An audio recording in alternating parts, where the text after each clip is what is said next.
నేనైతే సైకిల్ దొక్కుతున్నా. ఇది మా పెద్దోడిది. వాడు బర్త్డేకి తీసుకున్న సైకిల్. ఇప్పటిదాకా దీన్ని ఒక్కసారి కూడా కిందికి తీసుకెళ్ళింది లేదు, ఆడింది లేదు. ఇంట్లోనే తొక్కుకుంటుంటారనమాట.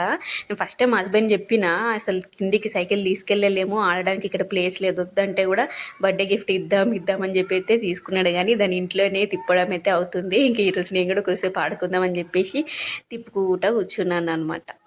ఎస్ అని ఒకటి అనుకో, నో అని ఒకటి అనుకో, మాకు చెప్పకు, మాకు చూపి. మేము ముగ్గురు పట్టుకుంటాం. ఎవరు ఎక్కువ ఎస్సులు పట్టుకుంటే 2 ఎస్సులు వచ్చినాయి తీసుకో, నోలు వచ్చినాయి క్యాన్సిల్ చేయి. ఫస్ట్ నేను ఇది పట్టుకున్నా మిడిల్ని. లడ్డు నువ్వురా, నువ్వు పట్టుకోరా. అయితే ఏంటి ఎస్ నో అనేది తెలియాలంటే మేము అనుకునేది ఫస్ట్ కొనాలన్నమాట. కొన్న తర్వాత చెప్తాను. సో మా చిన్నోడు నేనైతే ఎస్ అని పట్టుకున్నాం, మా పెద్దోడు ఒకటి నో అని పట్టుకున్నాడు. సో ఏంటి అనేది ఫైనల్గా కొన్న తర్వాత చెప్తా.